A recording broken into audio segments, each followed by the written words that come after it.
ሰላም ጤና ይስጥልን ከኢትዮጵያ ዜና አገልግሎት የዕለቱን ዜና ይዘን ቀርበናል። በቅድሚያም አርዕስተ ዜናዎቹ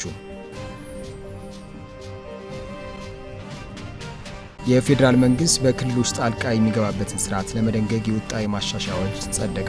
ለአምራች ኢንዱስትሪው የተያዙ ውጥኖች ውጤት እየተመዘገበባቸው ነው። መንግስት ቀልጣፋ የንግድ ስርዓት በመዘርጋት የዋጋ ግሽበትን ምጣኔ ማሻሻል መቻሉ ተገለጸ። በኤሌክትሪክ የሚሰሩ አውቶቡሶች ወደ ስራ መግባታቸው አስተዳደሩ ህዝቡን ለማገልገል ያለውን ቁርጠኝነት ያሳየ ነው ተባለ። ከለውጡ በፊት አሳሪ የነበሩ ህጎች በማሻሻል የዲሞክራሲ ምህዳር እንዲሰፋ ማድረግ መቻሉን የምክር ቤት አባላት ተናገሩ። ዜናውን በዝርዝር እንመለከታለን። ከዜናዎቹ ጋር በረከት ሲሳይ ነኝ። አብራችሁን ቆዩ። የፌደራል መንግስት በክልሎች ጣልቃ የሚገባበትን ስርዓት ለመደንገግ የወጣ ማሻሻያ አዋጅ ጸደቀ። የተወካዮች ምክር ቤት የፌደራል መንግስት በክልሎች ጣልቃ የሚገባበትን ስርዓት ለመደንገግ የወጣውን ማሻሻያ አዋጅ ተወያይቶ አጽድቋል። የተወካዮች ምክር ቤት በ22ኛ መደበኛ ስብሰባውን በዛሬው ዕለት አካሂዷል። ምክር ቤቱ በዚሁ መደበኛ ስብሰባው የፌደራል መንግስት በክልሎች ጣልቃ የሚገባበትን ስርዓት ለመደንገግ የወጣ ማሻሻያ አዋጅ ላይ ተወያይቷል። የማሻሻያ አዋጁ ከዚህ ቀደም በነበረው አዋጅ ላይ በትግበራ ላይ ያጋጠሙ ተግዳሮችን ለመፍታት ያለመ መሆኑም ተገልጿል። በዚህም በምክር ቤቱ ውይይት ከተደረገበት በኋላ በሁለት ድምጽ ታቅቦ በአብላጫ ድምጽ አዋጁ ጸድቋል። የአምራች ኢንዱስትሪውን የብልጽግና ተምሳሌት ለማድረግ የተያዙ ውጥኖች ውጤት እየተመዘገበባቸው መሆኑን የኢንዱስትሪ ሚኒስቴር ገለጸ። ጠቅላይ ሚኒስትር ዶክተር አብይ አህመድ በቅርቡ ለሕዝብ ተወካዮች ምክር ቤት በሰጡት ማብራሪያ በኢንዱስትሪ ልማት ይታዩ የነበሩ ችግሮችን በመፍታት የፋብሪካዎችን የማምረት አቅም ወደ 61 በመቶ ማሳደግ መቻሉን መግለጻቸው ይታወሳል። በተጨማሪም ለዘርፉ ይቀርቡ የነበረው የኃይል አቅርቦት ከ50 በመቶ በላይ ማሳደግ መቻሉን ነው ያብራሩት። የኢንዱስትሪ ሚኒስትር ዴኤታ ታረቀኝ ቡልታ የአምራች ዘርፉ ለሀገር እድገት እያበረከተ ያለውን አስተዋጽኦ በተመለከተ ከኢዜአ ጋር ቆይታ አድርጓል። በኢትዮጵያ ከለውጡ ወዲህ ለብዝሃ ኢኮኖሚ ዘርፎች በተሰጠው ትኩረት የሀገሪቱን እድገት የሚያሳልጡ ተጨባጭ ውጤቶች መመዝገባቸውን ጠቁሟል። አምራች ኢንዱስትሪ ዘርፉ በ2014 የ4.8 በመቶ፣ በ2015 የ7 በመቶ እድገት እንዲሁም በ2016 የ10.1 በመቶ እድገት ማስመዝገብ መቻሉን ገልጿል። በተያዘው በጀት ዓመትም የ12.8 በመቶ የእድገት ድርሻ እንደሚኖረው ጠቁመው የአምራች ኢንዱስትሪ ዘርፉ አስተማማኝና ቀጣይነት ያለው እድገት እያስመዘገበ መሆኑን ጠቁሟል።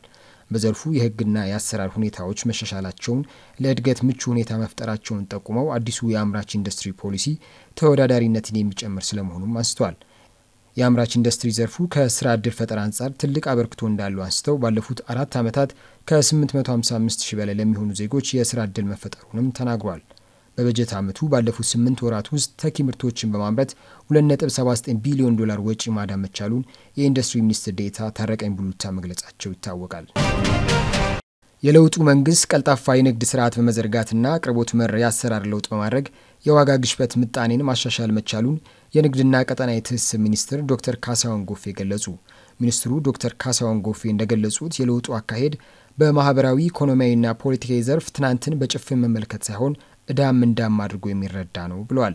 የንግዱ ዘርፍ በሀገር ውስጥ በውጭ ንግድ እንዲሁም በጥራት ማረጋገጥ ሂደት የነበሩ ፈተናዎችና እድሎች ተፈትሸዋል ብለዋል። የበለጸገች ኢትዮጵያን እውን ለማድረግ ስህተቶችን ማስተካከልና ጥንካሬዎችን ማዝለቅ የለውጡ መሰረት መሆኑን ጠቅሰው የውጭ ንግድ ብዝሃነት እና ተወዳዳሪነትን በማሻሻል ችግር አፈታት ላይ የዳበረ አቅም መገንባት መቻሉን ገልጸዋል። ከለውጡ በፊት የኢትዮጵያ ንግድ አመችነት ዝቅተኛ ደረጃ ላይ እንደነበር ገልጸው በተሰሩ ስራዎች ውጤቶች መመዝገባቸውን ጠቅሰዋል። የኦንላይን የንግድ ፈቃድ ምዝገባ ስርዓት መተግበሪያ በማበልጸግ ተገልጋዮች ከቤታቸው መስተናገድ የሚችሉበት አሰራር መዘርጋቱንም ገልጸዋል። በመሆኑም በአገራዊ ለውጡ ምቹ የንግድ ከባቢ በመፍጠር ለንግድ ማህበረሰብ የተሳለጠ አገልግሎት መስጠት መቻሉንም ጠቅሷል። የኑሮ ውድነትን ለመቀነስ መሰረታዊ ፍጆታ ምርቶችን ጨምሮ አቅርቦትን ለማሻሻል በርካታ ተግባራት መከናወናቸውን ገልጿል። በተለይም በጠቅላይ ሚኒስትር ዶክተር አብይ አህመድ ሀሳብ ምንጭነት የተጀመሩ የሌማት ትሩፋት መርሃ ግብር በከተማ ግብርናና ምርትና ምርታማነትን ማሳደግ የምርት አቅርቦትን ማሻሻል ተችሏል ብለዋል። በኤሌክትሪክ የሚሰሩ አውቶቡሶች ወደ ስራ መግባታቸው አስተዳደሩ ህዝቡን ለማገልገል ያለውን ቁርጠኝነት ዳግም ያሳየበት መሆኑን የአዲስ አበባ ከተማ አስተዳደር ከንቲባ አዳነች አቤቤ ገለጹ። የአዲስ አበባ ከተማ አስተዳደር ከንቲባ አዳነች አቤቤ የህዝቡን የትራንስፖርት ችግር የሚያቃልሉ 100 በኤሌክትሪክ የሚሰሩ አውቶቡሶችን ስራ አስጀምረዋል።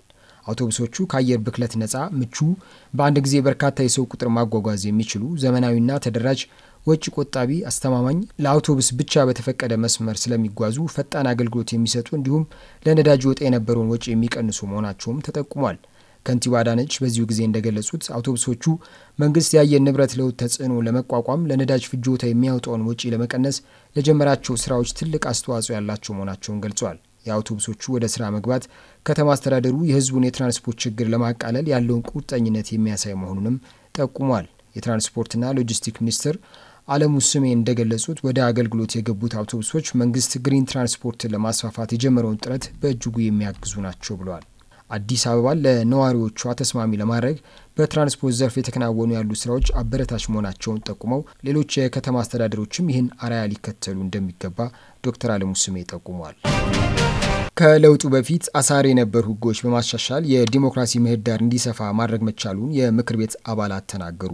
በምክር ቤቱ የዲሞክራሲ ጉዳዮች ምክትል ሰብሳቢ አቶ አዝመራ እንደሞ ለኢዜአ እንደገለጹት ከሀገራዊ ለውጡ ወዲህ በዲሞክራሲ ስርዓት ግንባታ ላይ ማነቆ የነበሩ የተለያዩ ህጎችን በማሻሻል የዲሞክራሲ ምህዳሩ ማስፋት ተችሏል ብለዋል። ከነዚህ መካከል የምርጫ ቦርድ ማሻሻያ አዋጅ፣ የመገናኛ ብዙሃን ማሻሻያ አዋጅ፣ የሰብአዊ መብት ማሻሻያ አዋጅ፣ የእንባ ጠባቂ ማሻሻያ አዋጅና ሌሎችም እንደሚገኙበት አስታውሰዋል። የመገናኛ ብዙሃን አዋጅ የሚዲያ ነጻነት እንዲኖርና ዜጎች በነጻነት ሀሳባቸውን እንዲገልጹ ማስቻሉን ገልጸዋል። ሌላው ጠንካራ የዲሞክራሲ ስርዓት ግንባታ ለመፍጠር አስተዋጽኦ ያለው የምርጫ አዋጅ ማሻሻያ መደረጉን አንስተዋል። የምክር ቤቱ የህግና የፍትህ ጉዳዮች ምክትል ሰብሳቢ ኢሳ ቦሩ በበኩላቸው ከለውጡ በፊት የነበሩ ሰፊ የሰብአዊ መብት ጥሰቶችን ያስቀሩ እንደ ጸረ ሽብር አዋጅ ጨምሮ ሌሎች አዋጅ ማሻሻያ መደረጉን ተናግሯል። የምክር ቤቱ የህግና ፍትህ ጉዳዮች ምክትል ሰብሳቢ ኢሳ ቦሩ በበኩላቸው ከለውጡ በፊት የነበሩ ሰፊ የሰብአዊ መብት ጥሰቶችን ያስቀሩ እንደ ጸረ ሽብር አዋጅን ጨምሮ ማሻሻያ መደረጉን ተናግሯል። የፖለቲካ እስረኞችን በመልቀቅ እንደ ማዕከል ያሉ እስር ቤቶችን መዝጋታቸውን ላብነት ተናግሯል። ከሀገራዊ ለውጥ ወዲህ በህገ መንግስቱ መሰረት ነጻና ገለልተኛ የዳኝነት ስርዓት እየተገበረ እንደሚገኝ ጠቁመው የፍትህ ተቋማትን ለማዘመን የሚያስችሉ በርካታ እርምጃዎች እየተወሰዱ መሆኑንም ተናግሯል። ዜናው አበቃ። ሰላም ቆዩ።